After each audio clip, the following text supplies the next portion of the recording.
Aujourd'hui, nous allons parler d'Idir. Yann Bertillon, vous êtes président de Carvreise, l'association qui défend Breizh et la culture brésonne.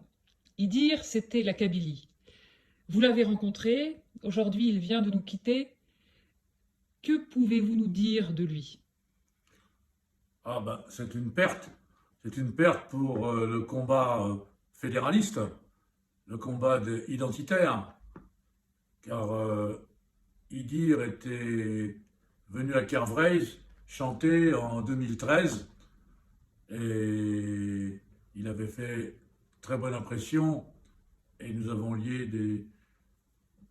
créé des liens de camaraderie car il était très attaché, bien sûr, à la Kabylie, mais aussi à la Bretagne, où il a chanté aussi à Brest avec Alan Stivell.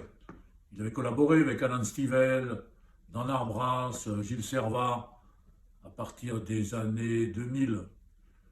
Et politiquement, il était revenu en France dans les années 70, 1975, je crois, car il était dans une position pas très confortable, disons, en Algérie avec le pouvoir centraliste jacobin qui est la reproduction du système français, le seul système que connaissaient bien les Algériens pour créer leur État à partir de 62.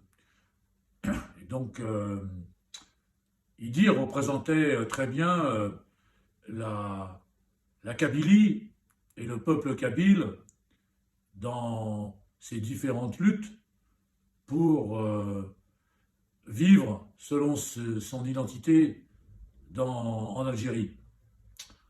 Ah, c'était un homme, c'est une perte, c'était un homme très gentil, très sympathique, qui ne cherchait pas le vedettariat, qui aimait son métier de chanteur, qui n'était pas son métier d'origine d'ailleurs, il avait fait des études pour être ingénieur, je crois.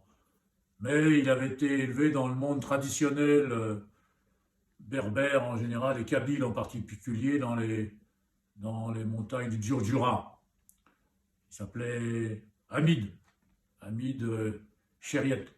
D'ailleurs, nous plaisantions parce que Chériet en breton, avec l'accent vantais, c'était Kériet, c'est-à-dire la maison royale. Comme ça. Et Idir, on plaisantait en disant que ça voulait dire l'acier, le sous-acier ou l'acier. En fait, Idir veut dire la vie, la longue vie en kabyle. Et il était venu dans les années 70 habiter à Épinay, je crois bien. Et nous étions d'accord sur cette idée que la révolte algérienne des années 50, qui a débouché sur l'indépendance de l'Algérie donnée par le général de Gaulle, et aurait pu être le début d'une révolution française, une révolution fédéraliste.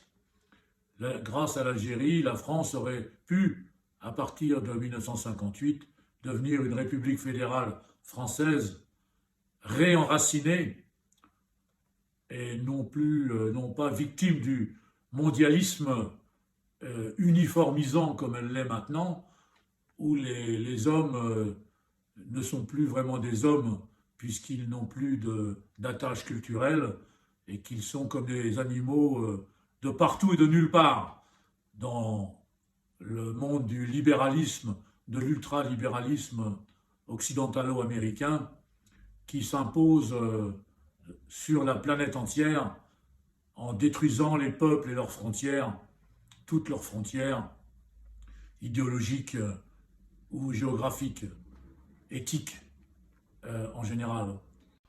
Si le général de Gaulle avait créé une république fédérale française en produisant la Ve République en 1958, non seulement l'Algérie serait restée française avec l'autonomie interne, mais aussi toutes les régions de la vraie France auraient profité de cette nouvelle constitution. Toute l'Algérie avec le Sahara aurait pu être développée, fertilisée, comme l'a été le désert d'Israël, et cela aurait évité l'immigration, la déportation des Algériens en France, obligés de se déraciner pour trouver du travail. Ce qui arrange bien les dirigeants du système bancaire mondial, qui doivent éliminer toute conscience nationale, toute résistance, en organisant un métissage planétaire et cosmopolite afin d'imposer leurs lois du marché, en s'appuyant sur leurs domestiques idiots utiles d'un pseudo-antiracisme au service de l'esclavage, de l'exploitation, contre la philosophie de la cause des peuples. Le quotidien breton ne serait pas Ouest-France, les Flamands ne seraient pas des Hauts-de-Franciens et les Alsaciens-Lorrains des grands Estiens. Le jacobinisme matérialiste né en France est un système colonialiste devenu mondial pour tuer tous les peuples et détruire la planète. Leur réponse n'est-elle pas le Covid-19 qui va engendrer la crise qui détruira ce système? Et nous étions parfaitement d'accord là-dessus, que l'avenir de l'humanité passait par l'unité des peuples renaissants, c'est-à-dire des hommes au sens culturel du terme, puisque ce qui fait l'être humain, c'est l'être culturel, en plus de sa nature, en plus de l'être naturel euh, animal, et donc que ça doit passer par l'enracinement historique, et non pas le déracinement planétaire que nous subissons dans la religion des droits de l'homme universels. Hein, nous opposions à cette idée les droits des hommes différents, dans le droit à la différence et la liberté de disposer d'eux-mêmes. C'est ce qui s'est passé au début de la révolte algérienne, mais qui, en fait, en ce qui concerne les Kabyles, est un échec. Hein, et à partir des années 2000, je me souviens, 2001, 2002, il y a eu des émeutes des Kabyles en Algérie. Et j'avais participé à des manifestations dans le 17e, près du parc Monceau, devant l'ambassade d'Algérie, avec Idir. Et donc en 2013, Idir était passé à Kervreis, et nous avions fait quelques photos ensemble. J'avais fait un portrait de lui. Et je regrette beaucoup ce départ, je dirais, trop avancé, car Idir n'avait que 70 ans.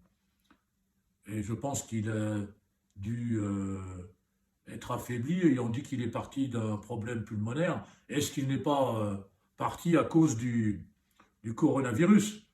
C'est une question.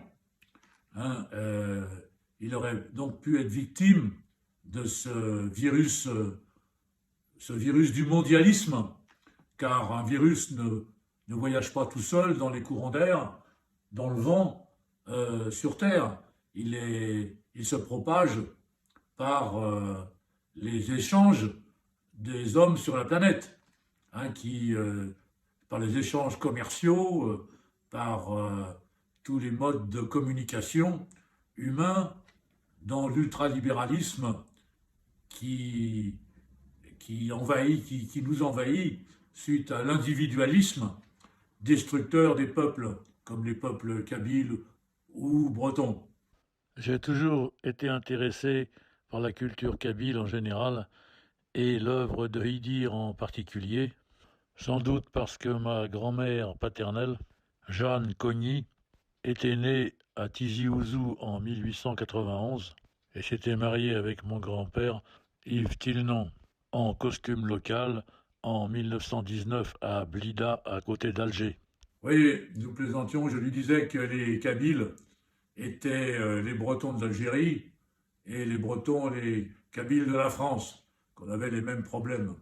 En fait, ce n'était pas un frère racial, mais c'était un frère dans l'idéal d'un monde fédéré de peuples différents sur la planète, hein, qui pouvaient faire leur unité en dehors de l'uniformité.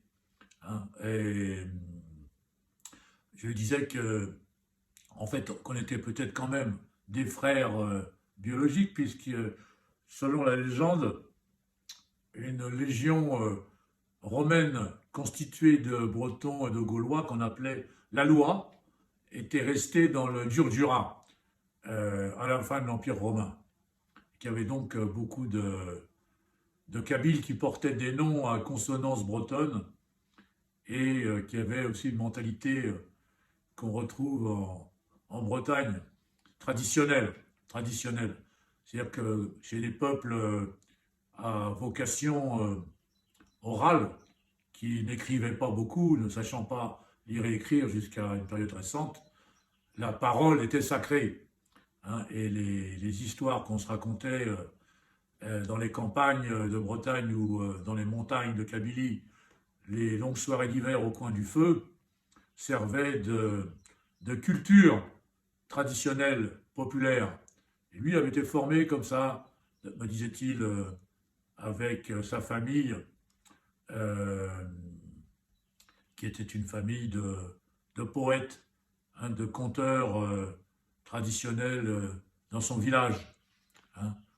Et j'ai, oui, comment, Kériette, on l'appelait, c'est-à-dire, j'ai connu d'autres Kabyles comme mon copain Omar Kerkoudi de Montparnasse, euh, qui porte un nom de village breton aussi, Kerkoudi. Une autre amie qui s'appelait Maya Mayou, euh, etc. Hein. Beaucoup de Kabyles ont des noms à consonance celtique bretonne. Oui, quand il passait à Kervreis, évidemment, il nous a chanté Avava Inouva, c'est-à-dire Mon papa Inouva. C'était un chant, une histoire traditionnelle de son village dans le Jura. Oui, Idir était passé dans de nombreux endroits à Paris, divers et variés, comme l'Olympia, le Zénith, à la fête de l'humain, avec la fête de l'humanité, avec Stivell. Il était même intervenu dans une représentation pour SOS Racisme et tout. On peut parler de l'antiracisme, des curés hypocrites de SOS Esclavagisme, au service du grand capital, des multinationales et du business de la psychiatrie qui prospère sur le dos des millions de déracinés aliénés qui ont recours à toutes les formes de drogue pour survivre dans un monde qui n'est pas le leur.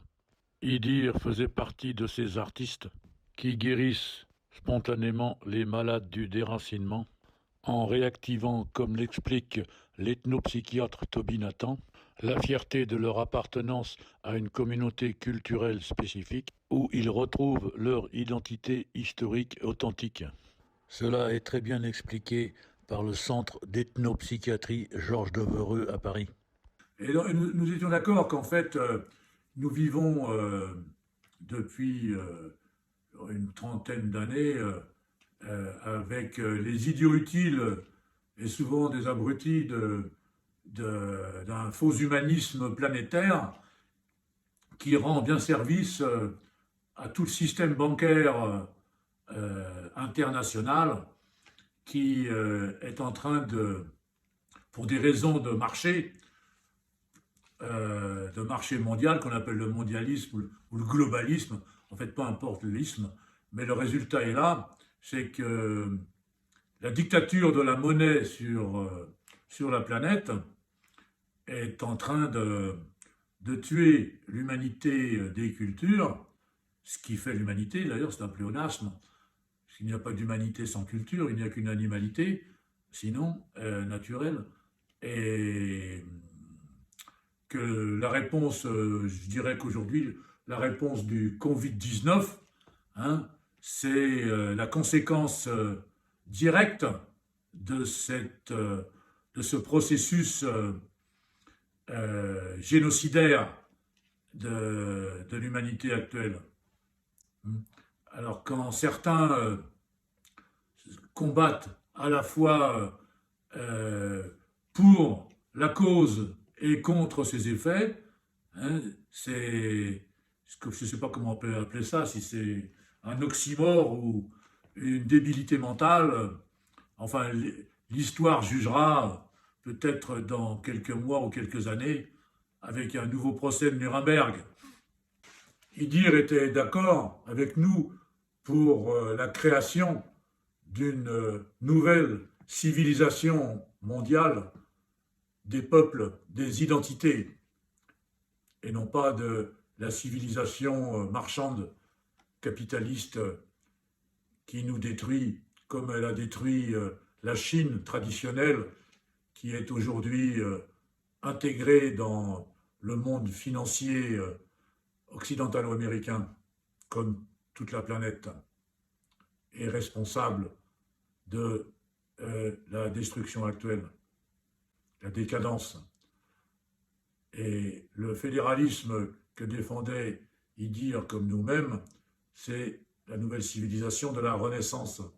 En fait, oui, Idir était un vrai fédéraliste, c'est une perte pour le mouvement de renaissance des peuples dans une nouvelle civilisation, pour une nouvelle humanité enracinée dans ces cultures multiples et variées, qui devra succéder à la décadence par le libéralisme fondé sur l'individualisme mondialiste, hein, et la destruction des communautés, puisqu'elle est, par l'individualisme, fondée sur la vision économiste de l'homme, égoïste, dans le culte du progrès et de la croissance perpétuelle, sans limite.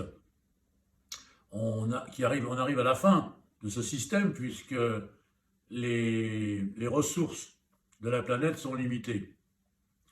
Et donc Idir était parfaitement en phase avec nous quand nous défendons une République fédérale française, puisque en ce moment encore, depuis quelques mois, avec cette épidémie du Covid-19, l'État centraliste jacobin démontre bien son incapacité à gérer ce genre de problème de pandémie et son incompétence totale, puisque des milliers de morts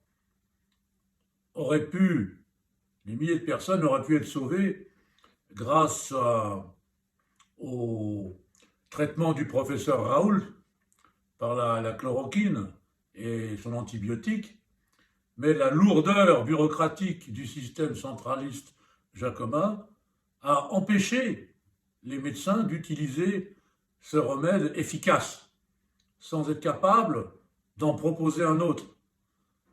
Il semblerait même que ce soit volontaire suite à des intérêts financiers qui sont ceux d'une mafia internationale qui dirige les laboratoires. Idir était, pour ceux qui ont eu le privilège de le connaître, un homme très humain. Il laissera le souvenir d'un homme très culturel et spirituel. Et pour une nouvelle humanité dans ce qu'on peut appeler contre l'individualisme, un nouveau communisme, correspondant à cette brochure que j'avais publiée, diffusée il y a 45 ans, Le communisme, un monde sans argent, sur laquelle j'avais mis des photos traditionnelles d'Indiens d'Amérique du Nord et de mon grand-père druide, ce qui l'avait beaucoup amusé et intéressé. Nous avions convenu que suite à la culture kabyle qui était la sienne, et la culture bretonne et alsacienne, qui sont les miennes, que les communautés, les sociétés de communautés ne sont pas des marchés, hein. Le monde ne peut pas être un grand supermarché dirigé par Wall Street, et que les hommes ne sont pas des tiroirs-caisses, hein. Ils ont un cœur, les cœurs ne sont pas des tiroirs-caisses qui, quand on croit qu'ils battent, ils comptent leurs sous. C'était une sortie que je lui avais faite qui lui avait beaucoup amusé. Oui, à Kervreis, dès les années 2000, j'ai jumelé notre association avec l'association kabyle de la rue Didot, dans le 14e, Tamasra, qui avait aussi une petite librairie rue Didot. Et donc, quand on voyait Idir, on se saluait en kabyle, Azul Flak, Miss Moulch, je veux dire, salut, gars du pays.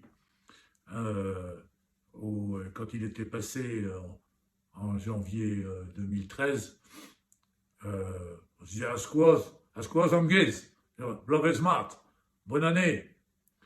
Voilà, donc on s'était aussi relié dans le souvenir, non pas dans le souvenir car il n'était pas décédé encore, mais dans la complicité d'Hervé Bourges dans son combat contre le colonialisme et l'uniformisation, le déracinement. Hein, on a fait une vidéo sur Hervé Bourges récemment, et il s'entendait bien avec ce dernier. Mais tout à l'honneur de Idir, c'était pas un gars qui faisait du vedettariat, un gars du showbiz qui voulait passer pour une star. Il était assez discret. Il poursuivait tranquillement, il faut lui rendre hommage, son devoir et son idéal de renaissance de son peuple et de sa fidélité dans l'histoire. Et comme on dit en kabyle, je crois bien, c'est Diram. Diram, c'est au revoir. Hein. Diram Lena, Kelavo, Idir.